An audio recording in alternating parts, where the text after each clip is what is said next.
Welcome to our channel. Today we how to set up product compliance and labeling for US dropship orders, detailed guide step by step clearly. Begin by researching the specific compliance requirements for the products you intend to dropship in the United States. Identify the relevant regulatory agencies, such as the Consumer Product Safety Commission and the Food and Drug Administration. Gather information on the specific product categories, as each may have unique compliance standards. Review federal, state, and local regulations. Create a checklist of the necessary compliance certifications required for your products. Next, verify if your suppliers are already compliant with these regulations.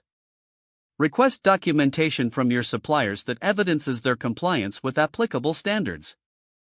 Ensure your products meet safety requirements and labeling standards set by the relevant authorities. Proceed to develop your product labels, ensuring they include key elements such as product name, manufacturer information, and safety warnings if applicable. Consult with an attorney or compliance expert to review your labeling for legal compliance. Design your packaging to ensure it meets both aesthetic and regulatory requirements. Prepare for possible inspections or audits by maintaining organized records of all compliance documentation. Communicate clearly with your dropshipping partner about the compliance and labeling requirements. Implement a system for tracking compliance documentation and updates for all your products.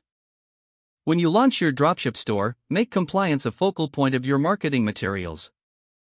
Train your team on the importance of product compliance and labeling accuracy.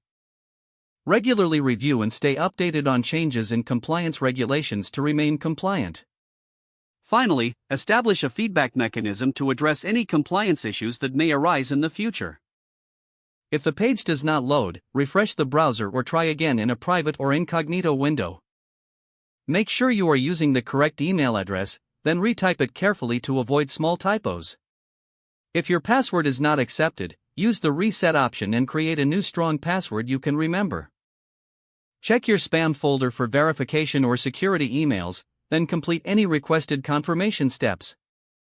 Enable two-factor authentication if available to improve account security and reduce unauthorized access. After signing in, review your profile details so your contact information and settings are accurate and current. If you see an error message, note it down and try again after restarting your device and internet connection. Log out when you finish, especially on shared devices, to keep your account and payment information secure. If the page does not load, refresh the browser or try again in a private or incognito window. Make sure you are using the correct email address, then retype it carefully to avoid small typos. Don't forget to like this video and subscribe to our channel for more step-by-step tech guides.